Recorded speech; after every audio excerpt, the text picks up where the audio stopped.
Okay. This is like a contentious thing. So just stick with me for a second because it's weird. It's weird that people are weird about it. Okay.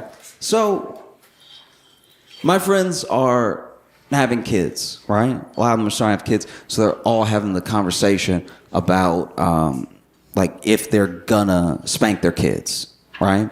And people have very strong feelings either way. Some people think like, oh, you know, if it's rare and if it's warranted, then like a spanking here and there is not that bad. And then some people are like, no, this is full on abuse. This is like you're creating trauma and everything. And I'm not even telling anybody how to feel. Like I know that I was spanked when I was a kid, right? And it made sense that I was spanked because we were poor.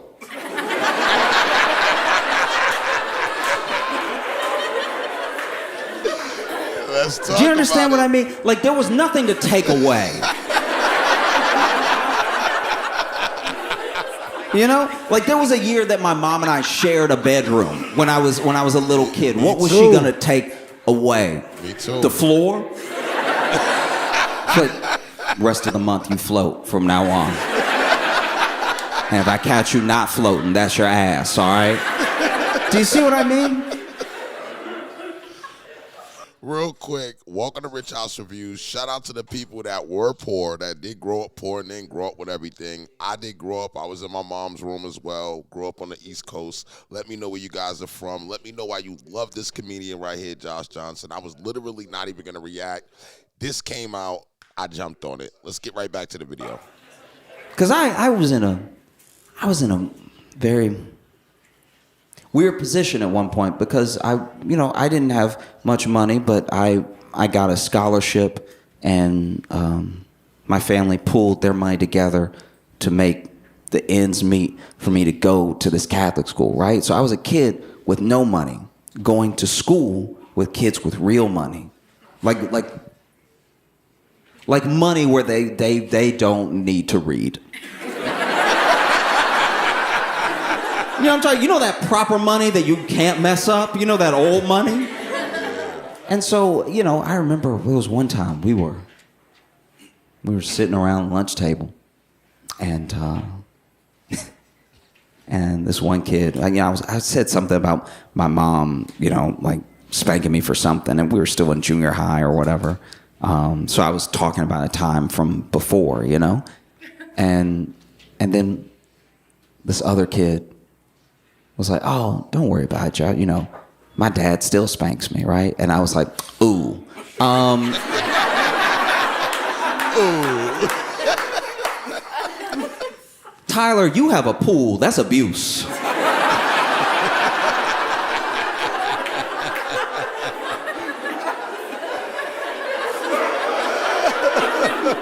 Do you see what I mean? Because Tyler, you live in the guest house. I've been over. You live in the guest. There's things to take away. My mama doesn't have an option. Like this is odd.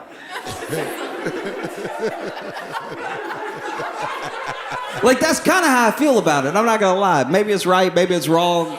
I'm sure it's steeped in generational trauma. Like I'm sure it is. I'm being sincere. I think that there's a thing where when you don't have means, right? When you don't have the extra time to think about the extra things, you don't think about the extra ways to like calm something. And I want to be clear, my mom had to spank me like a couple times in my entire life. So I'm not, over here like my mama did what she had to do. Like that's not what I'm saying. I'm saying that genuinely, I think sometimes you see these different thought patterns because there are people who have the means and they have the access to things like, like family therapy and stuff like that. And then there are other people that work 3 jobs as a single parent to make ends meet, so they have to get to it quick. He got time. He's right. He's right. And that's not even me saying it's like right or I always agree, because I think that it's hard to gauge. It's got to be very hard to gauge with like there's a thin line between a spanking and a beating. You know what I mean? Because if you spank good enough, you know what I mean? You gotta be real careful. Because if you've ever been spanking a kid and anybody yells, "You got him," you already went too far. Like,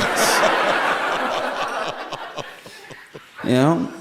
Yeah. But I don't know. I've thought about it a lot because, you know, I got into an intense argument with my friend who was basically like, it's abuse every time, no matter what, no matter the circumstance, right? And then I was giving them a circumstance of like, look, maybe this kid isn't talking back. Maybe this kid was bullying another kid. Maybe this kid hit another kid, right? So then maybe their parent was like, you actually put your hands on someone, you hurt them. And so I'm going to do this thing now, not to like punish you because I'm going to enjoy it, but to show you like this is the way that you feel is the way that they felt. And I'm someone who loves you. So the world out there, they don't know you. So they may not love you. So this is a lesson that you might learn eventually from someone who doesn't care about you at all. Mm-hmm.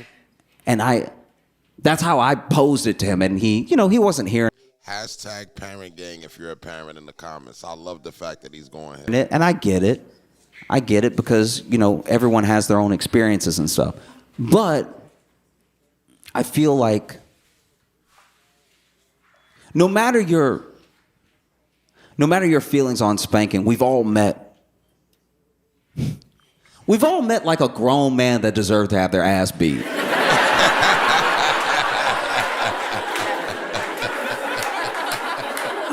And I think the thing for me is that could it have happened earlier?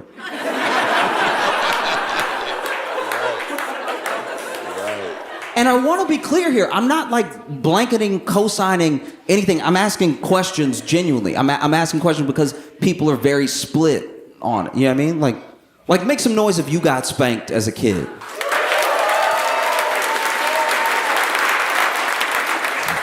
Okay, so just roll with me here, right? So you got spanked as a kid. Now, make some noise if you spank your kid. But you see how some people are like, I got spanked and they really took their day out on me, so none of that for me. And then there are people that are like, I got spanked and I'm fine. And so I think I know how to gauge. So everybody has like vastly different approaches to it, you know? Right. But once again, we've all met a dude who like, damn. Yeah. He really probably had it coming sooner than today.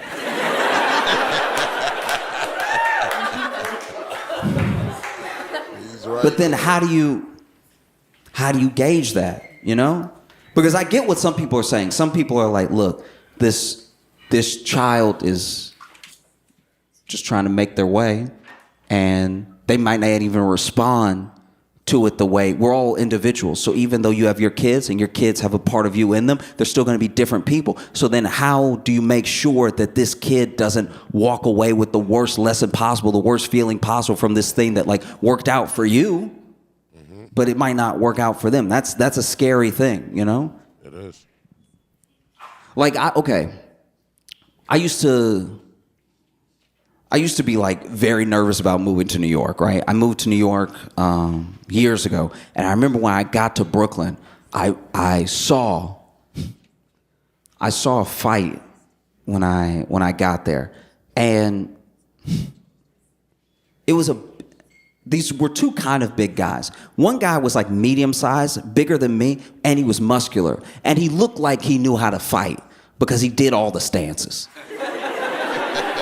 He knew where to put his shoulders, put his fists, he could kick. He's either trained MMA and boxing or he's watched all the movies. Like this guy really knows how to move, right?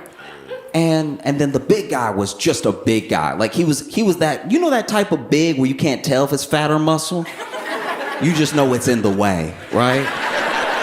You know that he can move things where he wants them to go. Just a big guy, right? And I don't know exactly what they were fighting about, but it felt like one of those fights it felt like one of those fights where they really wanted to fight their dad. Have you ever been in a bar and then you see a fight like you can smell it brewing? And then you're also like, I think if you would like punched your dad years ago, none of this would be happening right now. Like you just had one good row with him, this would be a quiet evening, right?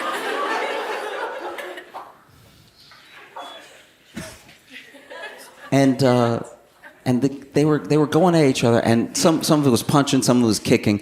Now, the guy that was like on the bigger side and muscular, he really knew his way around. Like he was even like doing the hop of someone who knows how to fight. You know that little light foot hop where you're like they're about to get into it, okay? And then there was one moment, because I walked out of this bar because I was doing a show, like a bar show with my friends, and then we were all walking out and we all saw this like happening. It would start on the sidewalk and it spilled into the street, and basically, he's doing the hops and then he goes for a lunge. He goes for like this big punch, right? And when he goes for the big punch, the big dude moves out of the way and grabs his wrist. And they both look at it. They both look at like he grabs his wrist and looks at it, and then he looks at it like, uh-oh.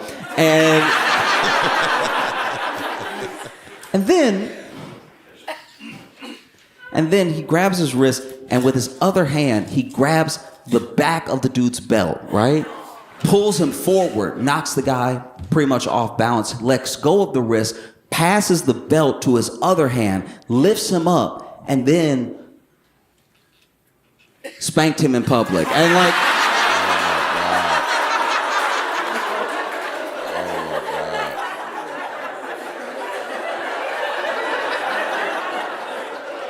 I had never seen somebody with a beard get spanked before. Like, and he's really like floating and everything. And this guy is like letting them have it, right? Like one after the other. This dude spanked him so much he took a break. There was one point where he was holding him suspended in the air by his belt, but also like...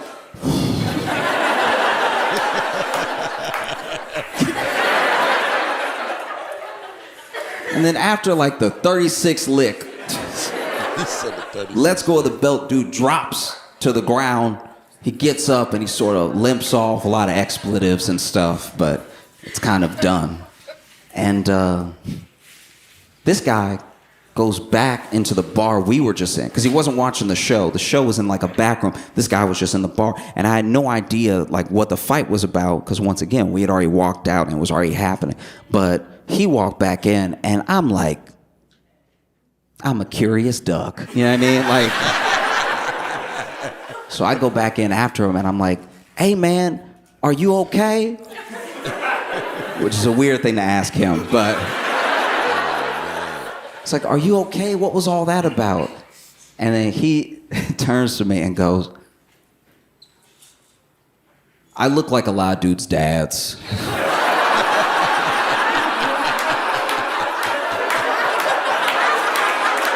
He's funny for that. That was funny. I look like a lot of dudes. Wow, sir. That's an interesting thing to figure out about yourself. Because dude was like 30, but he just had that dad head. Like he had the dad bod of being big, but he had like a dad, like he had a full beard with like this part right here was doing a little bit of like Vegeta action. Like it was coming back a little bit, and he looked like he could be a dad, right? And so he's like, no, I just look like a lot of dudes' dads. And I was like, wow, how'd you find that out? And he was like, oh yeah, after the 4th or 5th fight, you start to put things together.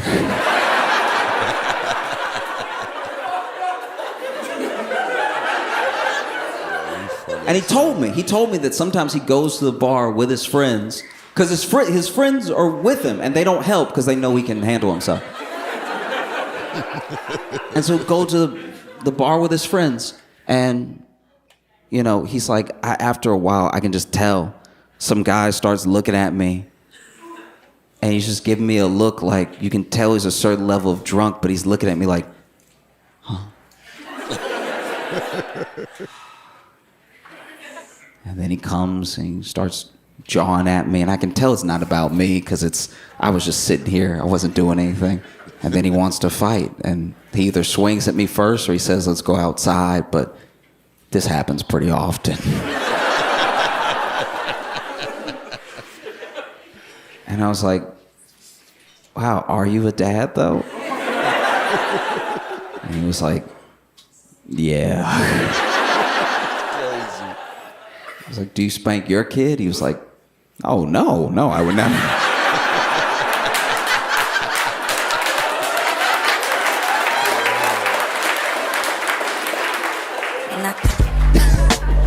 Oh, man. So, I always leave shout out to the people that made it to this part of the video. That means you actually want to hear what I got to say. Josh Johnson to me is the new guy. He is, I feel, just as big as where Shane Gillis was early last year, just about the same amount of reach online right now. And the reason being is his storytelling abilities. I think that every comedian is not built to tell the right story. Some comedians are funny, but some comedians can tell a great story like the legends, you know. All the classic legends could tell the greatest stories. I mean, we can, you know, I'll challenge y'all to give me some legends in the comments that should definitely be in every comedy conversation. I like people that can dive into any kind of circle and bring people like us together, because you guys probably would have never met me, and I probably would have never met y'all if y'all never got to this video. So there's a reason why comedians bring us all together. So make sure you guys definitely subscribe, hit the top bell. I want you guys, if you have any recommendations, drop them in the comments. I need to get the 100,000 by the end of the year, so make sure y'all sub up, and I'll see you on the next one.